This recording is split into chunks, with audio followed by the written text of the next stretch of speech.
Carla. Então, a gente tem algumas questões aqui, né, para trazer para você conversar com a gente aí sobre, né, todo esse trabalho da Humanitar, né, toda essa frente que vem sendo desenvolvida aí, né, sobre impacto social, sobre os projetos sociais, né? Então, conta um pouquinho para a gente, Carla, né? A gente viu numa live tua, né, que você comenta a respeito, né, de começo, meio e fim, né, que define de forma direta, né, que tudo que a gente faz é projeto. Então, Carla, traz para a gente essa reflexão, né? Tudo que a gente faz é projeto. E aí, podia falar um pouquinho para a gente sobre isso?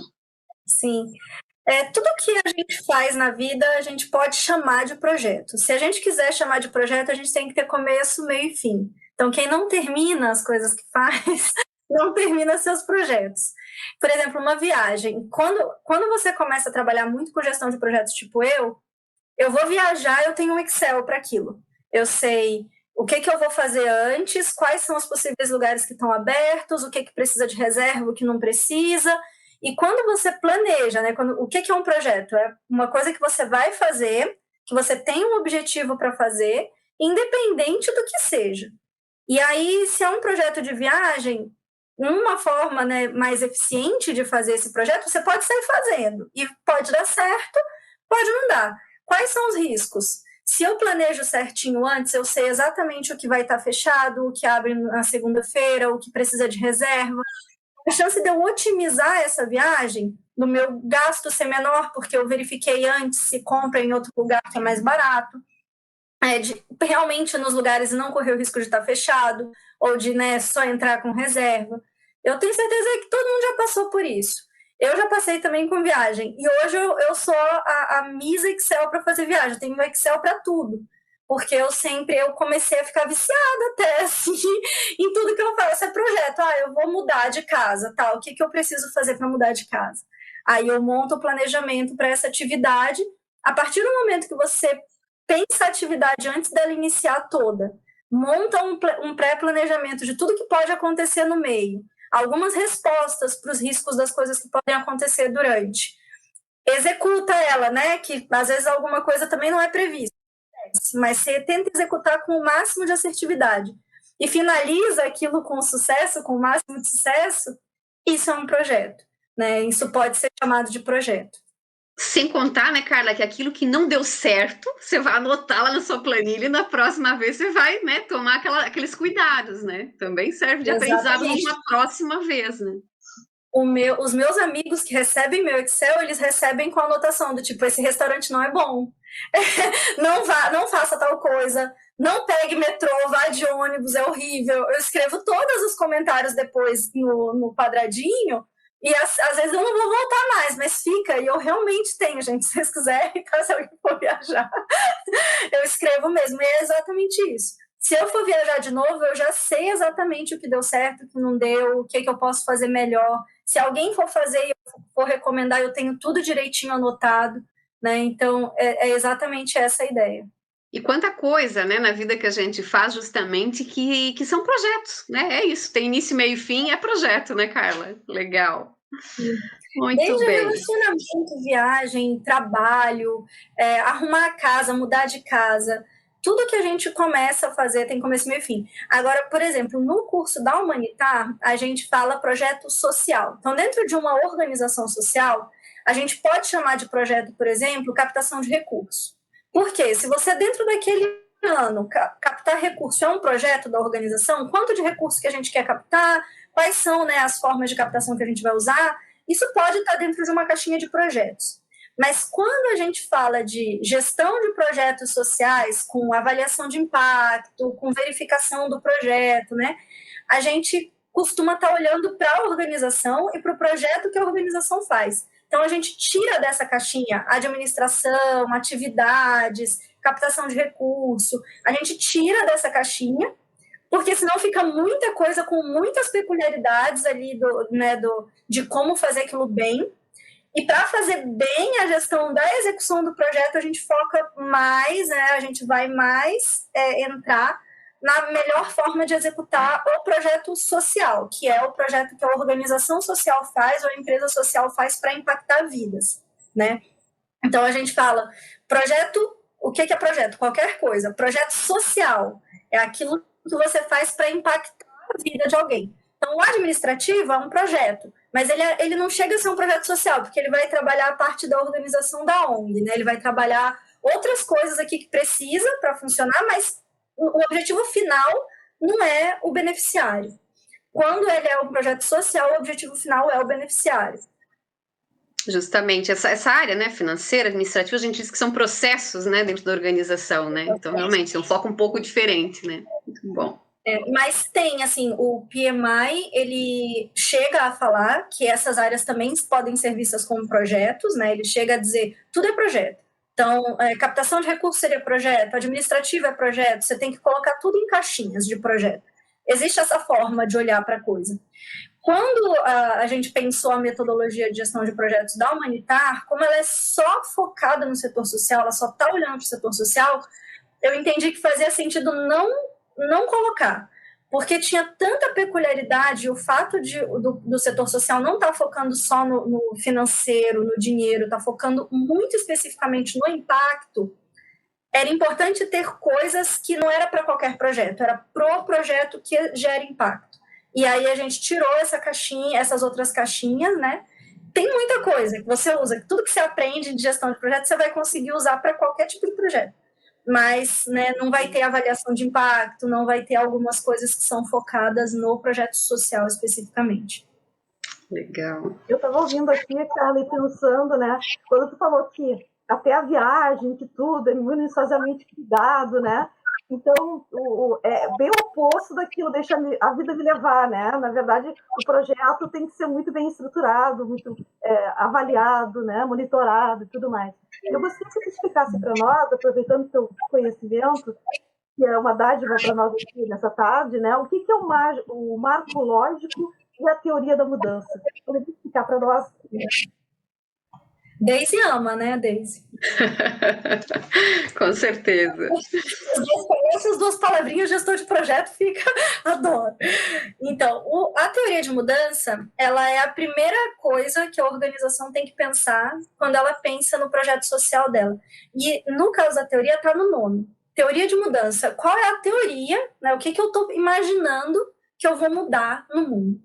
Então, essa é a primeira coisa. Você começou uma organização social, você está pensando em fazer um projeto social, filantropia, doação, qualquer coisa. Por quê? O que eu quero mudar com isso que eu estou fazendo? Então, assim, eu vou doar sapato. Por quê? É pela autoestima da pessoa? É porque, né, é só para ter, é pela usabilidade do sapato? É para a criança ir para a escola? O que é exatamente que eu quero com essa ação social? Por que isso é importante? Porque isso vai modificar se eu preciso dar um sapato bonito, bom, qualquer sapato, muito sapato, pouco sapato mais legal. Tudo isso é a partir do porquê que eu estou fazendo. A gente tem a mania de achar que só fazer é suficiente, porque você está fazendo uma coisa boa, você está, principalmente filantropia, doação, né? Eu vou dar dinheiro. Quem não gosta de dinheiro, se eu der dinheiro, eu vou estar ajudando, né? Tem essa percepção básica. Mas a verdade é que não. Algumas vezes a gente acha que está ajudando, sabe aquela coisa de mimar a criança demais? A gente está achando que está fazendo bem, mas no fim a gente não está.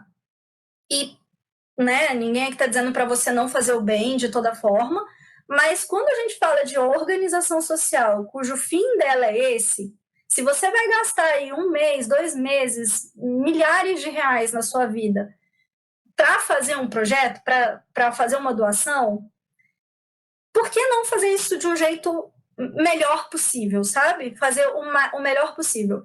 Eu já ouvi vários projetos que deram errado ou que trouxeram impacto negativo.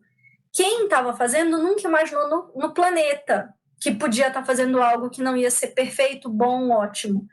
E às vezes a pessoa não está mesmo. Às vezes é coisinha boba do tipo, podia ter feito melhor, mas outras vezes você está prejudicando alguém tentando fazer o bem. Tipo pai e mãe quando fala, mesmo se eu errei, foi tentando. A gente sabe. Mas quando a gente está falando de uma organização social que foi montada para esse fim, quando a gente está falando de dinheiro público ou de dinheiro de doação ou do seu próprio dinheiro, do seu tempo, de 2 meses que você está parando a sua vida para fazer alguma coisa, é importante a gente tentar fazer o melhor possível, né? Então, essa é que é a ideia. A teoria de mudança, ela vem para fazer a pessoa refletir, antes de qualquer coisa. Por que você está fazendo isso? Para quê? Porque se você não sabe por que você está fazendo, você não vai saber se você fez certo, né? Eu estou doando dinheiro para a pessoa poder ter mais comida. Se ela gastar em brinquedo, então você não alcançou seu impacto? Né? Eu estou doando sapato porque eu quero aumentar a autoestima. Se a pessoa, né, achar aquele sapato horrível e só usar porque, na verdade, é a única coisa que ela tem, você não alcançou o seu objetivo. Né? Então, não, eu quero só dar sapatos, mas as pessoas estão precisando de chinelo. Então, assim, o que é que você quer fazer com aquela doação? O que é o seu fim? Porque uma vez que você reflita sobre isso, parece tão básico, né? Mas a gente não faz. Tipo, que nem, vou doar sapato. Quem não quer sapato? Eu tenho sapato, vou doar. E eu ouvi história, eu estou citando esse exemplo do sapato, porque já aconteceu era uma empresa, né, que tinha loja de sapato e fazia essas doações de tempos em tempos para as comunidades. E depois ela foi avaliar o impacto, né, verificar, até para mostrar, olha, a gente fez tantas doações que mexeu com... Ia fazer entrevista dizendo quanto que aquilo impactou na autoestima, ida para a escola, várias coisas.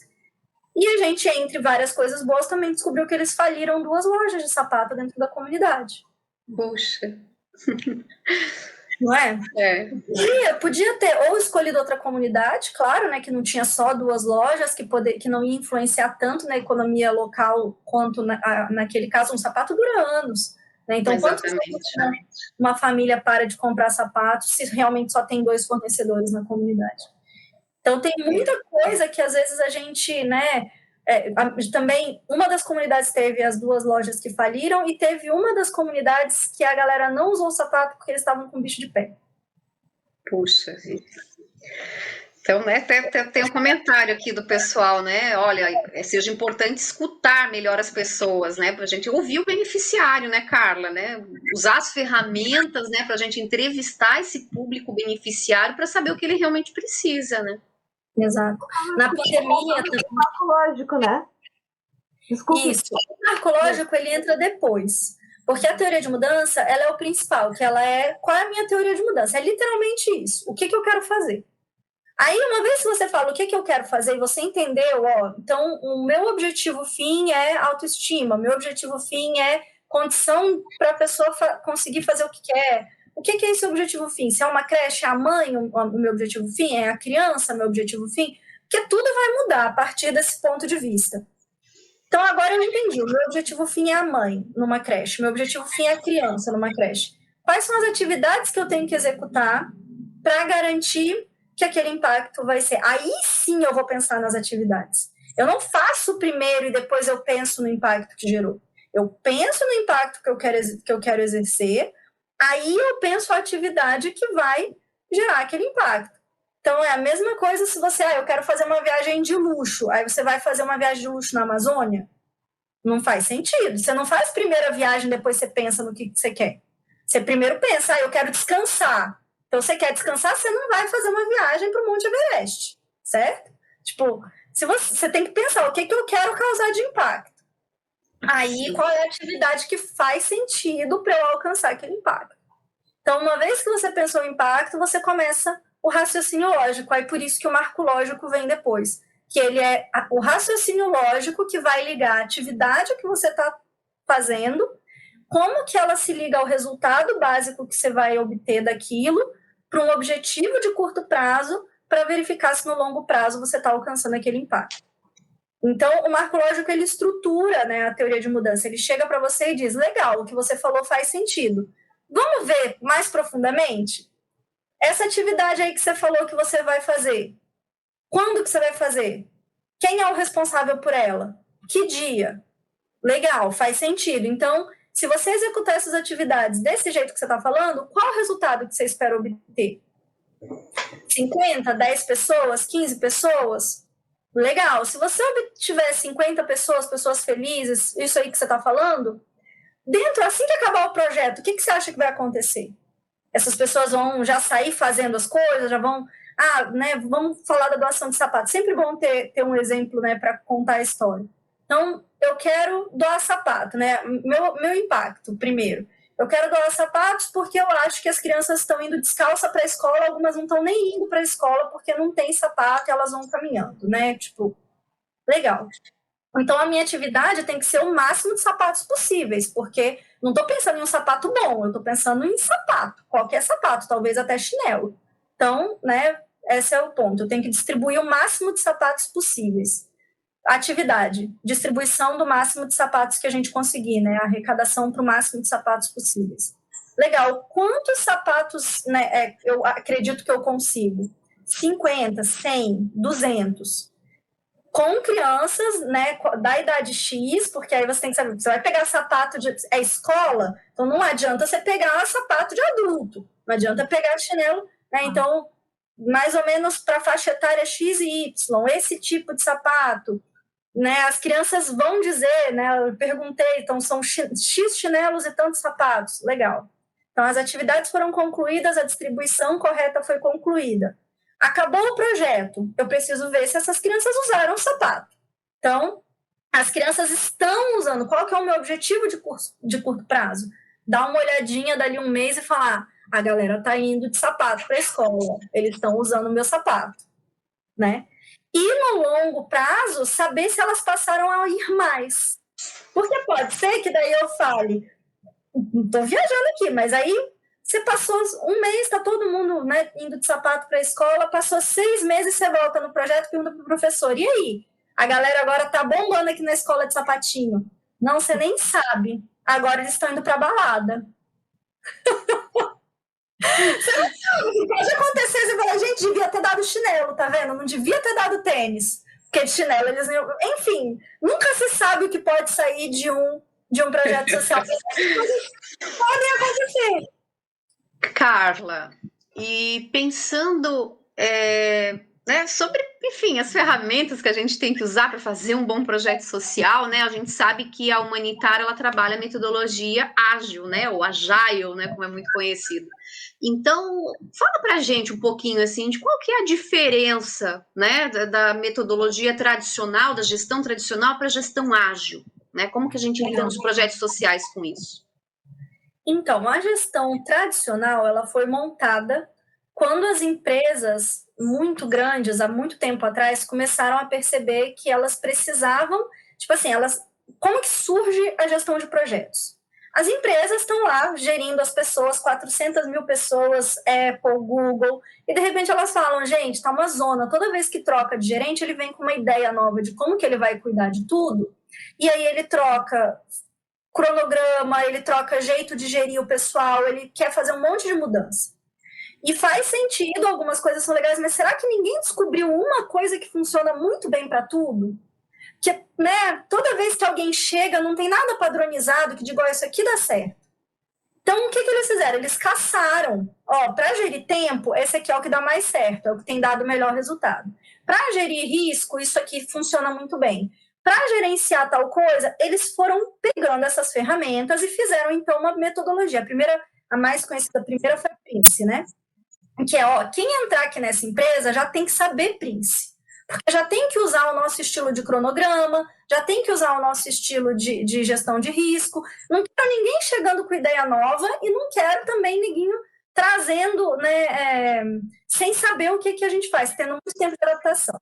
Então, eles começaram a cobrar. Aprendam a metodologia de gestão antes, saibam como que funciona aqui o Paranauê na minha empresa e já venham para cá sabendo que é assim que vai ser. A gente vai coordenar as coisas do projeto dessa forma. Então, a metodologia tradicional vem assim, ela vem com um pacote fechado de como que faz a gestão de cronograma, como que faz a gestão de tudo. Só que a metodologia grande foi para grandes empresas, então era aquela empresa que tinha um gestor que só gerenciava.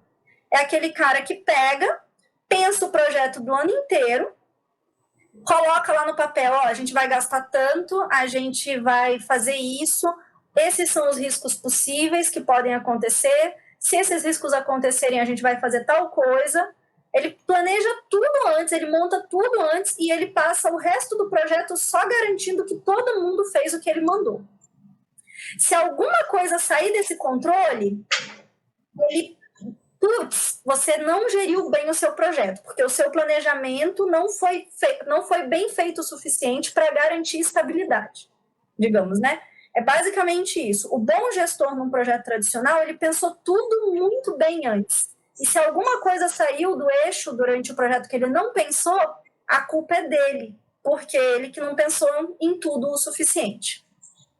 O método ágil, ele vem nesse segundo momento das empresas grandes também, onde elas falam, cara, as coisas estão mudando tão rápido que se o meu gestor não puder mexer no projeto, no meio do projeto e dançar conforme a onda, a gente vai estar engessado e a gente não vai evoluir. Se eu tiver que esperar 1 ano para fazer mudança no projeto, esse projeto não vai ser o suficiente. A gente, às vezes, precisa, chegou aqui no meio do projeto, o cliente pediu outra coisa, troca tudo. E a gente tem que ser rápido, a gente tem que conseguir mudar tudo. Como que eu faço? Para minha equipe inteira conseguir trabalhar dessa outra forma ágil, dessa outra forma, por isso o nome, né? Como que eu faço para, as coisas não podem mais ser planejadas por 1 ano inteiro, porque 1 ano inteiro tudo muda. Eu preciso poder mudar. Se demandar mudança, eu preciso poder mudar. Aí ele vem com essas ideias. A gente precisa planejar no curto prazo. Eu acho que só o gerente for responsável por mudar tudo, ele não vai dar conta. Divide isso para as equipes, né? Então a gente deixa mais horizontal. Cada equipe sabe o que ela tem que fazer na semana e na próxima semana cada equipe pensa também o que vai fazer. O gerente só dá o ok, ele só conduz algumas coisas, ele coordena as ideias, mas a equipe é mais independente. Então o método ágil, ele tem as mesmas ferramentas, né? O cronograma, ele vai ter gestão de risco, ele vai ter planejamento, ele vai ter tudo isso. Só que ele não vai fazer nada por 1 ano de forma engessada e não vai ser o gerente que vai fazer tudo e passar para as equipes. Ele vai planejar cada um escolhe o seu jeito, mas a cada 1 mês, a cada 2 semanas. E ele vai dizer para as equipes planejarem como que você, equipe, sabe que as suas próximas 2 semanas tem que ser. Você me diz, equipe de finanças, equipe de projetos, o que vocês têm para fazer nas próximas 2 semanas? Me diz para o gerente o que vocês têm para fazer. Então, eles fazem quais são os riscos, né? O que vocês, tudo, eles trazem. Aí o gerente olha, valida e ele verifica se está acontecendo e traz suporte para aquelas equipes se precisa de uma coisa mais. Ele vai conversar com o cliente, ele vai trazer ideias, ele vai ser mais estratégico e menos controlador, entendeu? Então, digamos, as ferramentas são as mesmas, o que muda é a forma de distribuir o trabalho, entendeu? Muito bem. Eu diria que a gestão tradicional, ela é, vamos dizer, um pouco mais engessada, né? E a gestão ágil, ela traz essa agilidade, flexibilidade, né? Uma forma mais colaborativa da equipe participar, né, Carla? Tendo mais oportunidade de participar, aumenta comprometimento, aumenta engajamento, né? Então, tem muitos benefícios, gente, né? De aprender a metodologia, né? Então, oportunidade, né, de conhecer, né, os cursos da Humanitar. E, Carla, já que você tem essa visão também, né, de como, né, hoje você está na Europa, né? Então, como que você vê essa diferença na gestão de projetos, né, no impacto social, né, na avaliação de impacto social? Dá para distinguir como que acontece na Europa e em relação ao Brasil? Você consegue ter essa percepção, né? Quais são as diferenças principais? Tem muita diferença. Antes só da gente passar por esse assunto, eu acho que é importante trazer uma coisa sobre a gestão ágil e tradicional. Porque às vezes a gente fala ágil é melhor do que tradicional, sabe? Dá essa sensação de, mas ágil então é ótimo e tradicional é ruim. Depende, né? Principalmente, depende. Quando a gente fala de edital é gestão tradicional. Tanto que a gente não, na Humanitária, a gente não pode ensinar só ágil, porque como que uma organização vai trabalhar só com gestão ágil se ela recebe dinheiro antes, com um projeto geralmente fechado em edital que obriga ela a ser tradicional, né? Ele obriga o gestão de projetos para a ONG, ela muitas vezes vem com uma demanda de cima para baixo, onde você não pode sair daquilo, não pode, está engessado. E se está engessado, está engessado. Aí você tem que ser tradicional, você tem que planejar ao máximo antes para não sair do controle, que nem foi pedido para ser feito. Então é importante também o pessoal saber, né? Tem um momento de ser ágil e tem o momento de ser tradicional na gestão de projetos, principalmente no Brasil, onde a gente utiliza muito edital e editais ainda muito fechados. Aí vem minha crítica agora dessa segunda pergunta que você falou.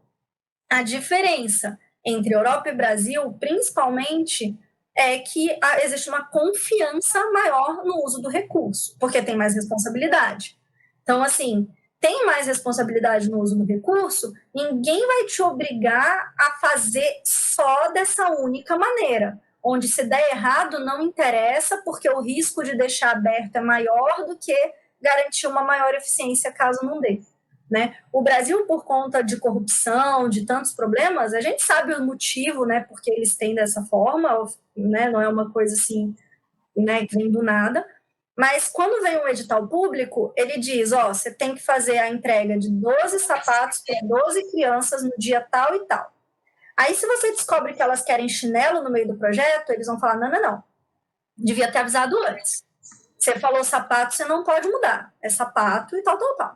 Aí você fala, putz, mas eu sei que eu não vou causar o impacto necessário. E tem coisas que você só vai descobrir quando você começou o projeto.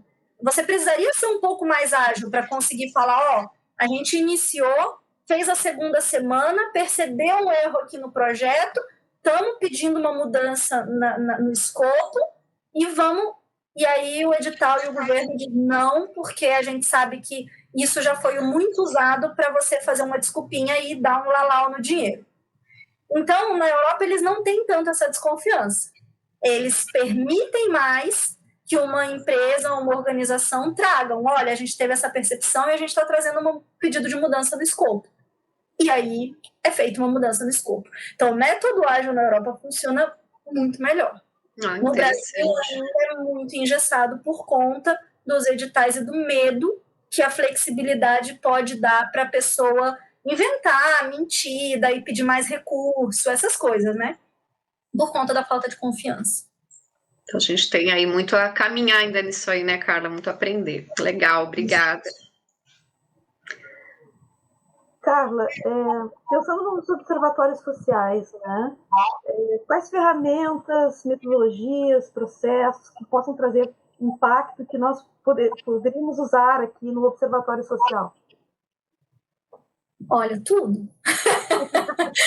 todas as coisas. Eu acho assim, não existe método bom ou ruim. Um gestor, a primeira aula do curso é muito sobre isso, porque o que eu vou fazer? Né, até a Deise, né, deu aula com a gente. O aluno às vezes vem com essa vontade de ter uma receita de bolo para gestão de projetos, né, que seria esse método tradicional que o Prince trazia. Você tem que fazer esse cronograma desse jeito, dessa cor. E aí, se muda a cor, ou se a empresa não está funcionando aquele cronograma, se a equipe não está se dando bem, acabou. Nossa, deu tudo errado, não está funcionando. Ou a culpa é da empresa, né? Não existe. Existe o que eu acho que é a melhor forma de aprender gestão de projetos, é entender por que é necessário um cronograma, por que é necessário gerir risco, por que é necessário gerenciar pessoas e recursos. Quais são as opções que existem no mercado hoje para você fazer isso, o máximo possível? Porque aí, quanto mais referência você tem, mais na hora que você está dentro do projeto, você fala, eu tenho aqui uma ferramenta que eu acho que vai combinar melhor. Não, vamos fazer de um jeito mais simples? Não, eu conheço uma que esse aqui precisa ser mais rebuscado. Vamos fazer desse outro jeito, sabe? Não tem software, vamos fazer com post-it, sabe? O bom gestor, ele tem que ter a referência, ele tem que ter o máximo de referência possível, mas ele tem que ser flexível para entender o que ele tem na mão, né, e conseguir fazer o máximo com aquilo que ele tem na mão. Porque se ele ficar, né, de mimimi, porque não tem tudo aquilo que ele aprendeu, porque não é azul, porque não foi feito daquele jeito, quase impossível que cada empresa que ele vai ser exatamente igual. A gente sabe. O gestor sai de uma empresa, vai para outra, muda tudo, muda o software de gestão que ele usava, muda. Aí, se ele for passar 6 meses, 1 ano da vida dele tentando mudar tudo na empresa para funcionar aquele negócio, é aquele mesmo, a gente vai voltar lá no início, por que foi criada a gestão de projetos em primeiro lugar? Que é justamente para não ter que fazer isso. Então, um bom gestor de projetos, ele tem que ter as referências, mas ele tem que sentar na cadeira dele e aprender primeiro sobre a empresa. O que a empresa tem? Então, fazer um passo qual que é o mundo ideal? Onde que a gente quer chegar? O projeto, né, o programa Melhorias de Gestão. Então, a gente quer chegar nesse nível aqui. Legal, mas esse ano, o que a gente consegue fazer? Né? Então, esse ano a gente consegue implementar cronograma? Esse ano a gente consegue implementar um software melhor? Esse ano a gente consegue colocar a gestão de risco? Né? Então, para esse ano, pessoal, a gente vai começar a gerir com isso, isso e isso. Mas a gente não vai conseguir fazer isso aqui ainda perfeito, mas no ano que vem a gente vai conseguir fazer isso aqui perfeito. E com o tempo as coisas vão entrando num eixo e vão ficando cada vez mais fáceis de ser manejadas pelo próximo que vier. E geralmente essa é a ideia. Então, assim, o pacote completo é o ideal. Teoria de mudança, marco lógico, um planejamento robusto, né? Um ano que inicia com redesenho de projeto, com entender quais foram, o que deu certo, o que deu errado, o que é novo, como fazer, entrevista com o beneficiário, validação daquilo. 1 mês, 2 meses para um planejamento mais profundo da equipe, do ano, mesmo que seja um planejamento ágil, onde você vai colocar só as macro coisas até o final do ano, e depois as micros vocês vão semanalmente ou mensalmente montando juntos. Terminou de montar o planejamento? Vamos para a execução. Aí é onde o gerente tem que mostrar que sabe cuidar do negócio. Que então tá, a gente começou.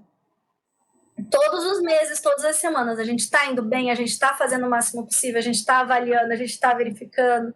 Né? Aí vem o gerente mesmo, aí vem o trabalhão de garantir que as coisas estão acontecendo da forma prevista, da melhor forma possível. Né? Então, colocando o exemplo da viagem. Olha, eu vou começar a viagem, gente. A gente aprendeu aqui que a gente tem que planejar a viagem. Não adianta chegar lá que vai dar tudo errado. Então tá. A gente vai tirar 1 semana, 2 semanas para montar esse negócio dessa viagem. Vai lá, vai no Excel, olha no site, arruma tudo. Chegou a viagem, você está olhando o Excel? Você está verificando, ou você esqueceu tudo que você fez lá, aí chegou na viagem e falou, na segunda-feira a gente descobre. Não, vamos pegar o carro no caminho. Aí você abre o WhatsApp, minha internet. Não vou conseguir saber se esse lugar... Para o telefone, não sei porque eu não salvei. Não adianta, você planejou, na hora da execução, você tem que conseguir executar com os negócios que você montou lá. Entendeu? Tem que ter o gerente que botou fera. Segunda-feira a gente tem isso, isso e isso. Liga antes para fazer a reserva, verifica, anota o telefone que se ficar sem internet não vai funcionar, a gente já sabe. Aí você está fazendo direitinho. Aí você está gerindo também durante a execução. Não adianta só fazer, porque tem gente que acha que gerir é só planejar. Aí chega verdade. E tem muita coisa pela frente. Fica o Excel lá dormindo, não serve para nada. Aí no final do projeto tem que pegar o Excel, lembrar tudo que deu errado para ir fazendo anotação. Não adianta, senão não adianta também. Exatamente, não é só a parte da execução, né, Carla? Tem toda a parte de fechamento do projeto, né, de documentar, né, tudo isso aí. Então, gente, olha que bacana, né, dentro dessa questão aí que a Rosane perguntou, né, da gente até como sistema USB também, né, de trazer essas ferramentas, de usar essas metodologias, né, de aprender com isso tudo. A gente lida, né, com projetos importantíssimos no dia a dia, né. Então, os observatórios, né, toda semana, todo mês aí tem cases para apresentar Brasil afora, né? Então vamos aproveitar, né, esse conhecimento, explorar mais essas ferramentas, né? Então, Carla, me fala um pouco mais, né, sobre a Humanitária e esse slogan de vocês, né, sobre formar especialistas globais em projetos de impacto social. Isso. Todas as metodologias têm a intenção de ser internacional. A gente começou, a empresa é alemã, não é brasileira, embora eu, como sou brasileira e sou diretora, acabei abrindo bastante o mercado no Brasil. Então, a ideia sempre foi que tudo que a gente ensinar tem que servir para qualquer país, ou pelo menos para o máximo de país possível, né? Ou para os países referências, digamos, né? Que geralmente entra a ONU, vai entrar União Europeia, ONU, Estados Unidos nesse combo. E aí, por exemplo, a gente, captação de recursos, sempre pensamos em fazer um curso de captação, várias pessoas me pedem. Só que captação de recursos é extremamente local. Você não... Eu acho que é impossível nunca conseguir pensar numa captação de recurso que sirva globalmente, né? Porque captação é comércio, é venda. Gestão de projetos, não. Você tem metodologias de gestão globais, que a ONU pede, que a União Europeia pede. O governo brasileiro, a gente até verifica para ver se o governo está pedindo alguma coisa diferente antes de afirmar, mas a gente está focando no que a ONU, no que os Estados Unidos, no que a União Europeia vai pedir. Então, seu padrão de ação, quando a gente fala teoria de mudança, marco lógico, por que eu escolhi essas coisas e não uma outra? Não design thinking, não uma outra coisa? Porque eles pedem. Para você conseguir um edital na ONU, vai estar pedindo lá qual é a sua teoria de mudança, com esse nome, né, com esse formato. Então, a gente está procurando as melhores práticas internacionais para aquilo que a gente está ensinando. Avaliação de impacto. Quando você fala em avaliação de impacto, tem métricas que são globais. Tem nível de avaliação de impacto, nível 1, nível 2, que são falados, né, gente? Opa, é minha internet? Tá tudo certo, eu tô traumatizada. Você travou um pouquinho, mas voltou. Vocês estão me ouvindo? Sim, ouvindo. Então, tem essas métricas de avaliação de impacto que são globais. Nível 1 de avaliação de impacto, nível 2 de avaliação de impacto. Isso não é uma coisa que a gente inventou, que a gente acha legal falar. Isso existe, é pedido e é cobrado fora do país, né? Então, quando se fala, você vai ter que fazer um projeto mas dentro do projeto já coloca o preço da avaliação de impacto nível 2, né? Que é com grupo de controle e com marco zero. Com essas duas coisas. Você vai ter que ter dinheiro para fazer aquilo, ou com uma pessoa especialista que vai fazer, porque a avaliação de impacto não pode ser feita pela organização. Então, a gente tem que fazer isso de acordo com o que os países fora do Brasil estão pedindo, como eles estão vendo como a forma mais correta, mais séria de comprovar aquilo. E aí a gente só traz para o curso o que foi validado internacionalmente. Então, o especialista em avaliação de impacto da Humanitar, ele é especialista no Brasil, ele é especialista na União Europeia, ele é especialista aqui em Londres. O método que ele vai usar é aceito globalmente, né? Ele aprendeu uma coisa que é global. Por isso que a gente, né, não coloca coisas que podem ser muito locais, porque a gente sabe que vai pegar. Sim. E a gente não vai trocar e fazer um curso diferente para cada país, né? Até porque o nosso curso do Brasil tem gente da África, de Moçambique, de Portugal. Então, o curso em português vai abranger qualquer país de língua portuguesa. O curso em espanhol está abrangendo qualquer país de língua latina. Então, eles têm que usar uma linguagem global para todo mundo. Legal, Carla. Bom, a gente, assim, né, já ouviu aí pela tua conversa, né, o quanto, né, a gente até está alinhado, né, como sistema USB e humanitar nesse papel de impactar, né, coletivamente, de forma positiva, né, a questão do impacto social. Mas aí eu queria saber também qual é a tua opinião, né, sobre a questão, né, de quanto a gestão de projetos ela impacta positivamente dentro da organização, né? Por exemplo, os aspectos de planejamento é importante, né? 3 aspectos: planejamento, capacitação técnica, né? E a questão do conselho, da diretoria, né? Da organização, de ter uma visão sobre a eficiência da gestão, né? Então, qual é a relação, assim, né, da gestão de projetos, da preparação da equipe, né? Para lidar com isso? Essa é uma pergunta muito, muito importante, porque às vezes não adianta só o gerente ter essa cabeça. E isso é uma das coisas que a gente está medindo muito agora. A gente está avaliando o nosso impacto para ver quem que aprendeu coisa no curso e conseguiu colocar em prática. A minha teoria até agora, a gente ainda vai precisar de mais tempo para verificar se a minha teoria realmente faz sentido, mas a minha teoria até agora é que você precisa que a equipe de base saiba a gestão de projetos para que tudo funcione. Porque se o gestor conhece, entende a importância e quer fazer daquele jeito, mas o pessoal que está fazendo, que está mensurando, que está verificando, que está medindo, acha bobo ou não vê sentido, acha burocrático principalmente, né? Porque é burocrático. Você tem que escrever tudo que você fez, verificar, corrigir, arrumar, documentar tudo que você fez, é chato, né? Toma um tempo, toma uma energia, chegar no final da semana e colocar, deu certo, não deu, por quê? Se essa pessoa acha que isso é só burocrático, ou ela não vai fazer, ou ela vai fazer errado mesmo, do tipo, eu vou colocar qualquer coisa, eu vou colocar o que eu acho, né? Não vou fazer isso, essa pesquisa a fundo. Para avaliação de impacto, eu já ouvi muito que a pessoa que vai para o campo avaliar afirmou com todas as letras que ela preencheu a resposta que ela tinha que colher dos outros, porque, gente, todo mundo sabe que é legal, vou colocar 9 e tudo. Não é mentira, isso acontece. Porque eles não entendem que, tipo, se você acha que é, mas se a pessoa disser que não é, você tá impactando tudo, você tá mudando tudo. A gente tá gastando 1 milhão aqui acreditando que tá fazendo o negócio certo e tá fazendo errado. Então a pessoa não entende o valor daquele trabalho burocrático, de documentação, de verificação, de usar o Excel, de arrumar as coisas. Ela não vê o valor nisso. É uma delícia esse momento contigo, mas infelizmente chegou ao fim o nosso tempo, né? A gente dá uns minutinhos para considerações finais, então. Claro. Gente, muito obrigada pelo espaço. Eu adoro falar desse tema e eu falo muito mesmo, eu adoro falar. Então, eu sempre passo tempo, toda vez que eu faço essas coisas, eu passo tempo. Mas muito obrigada. Eu acho que de tudo que a gente falou, né, a finalização, e vocês são pessoas da gestão, né, vocês têm essa coisa, o observatório já está com isso na alma, inserido. Então, isso é muito legal conversar com vocês sobre isso.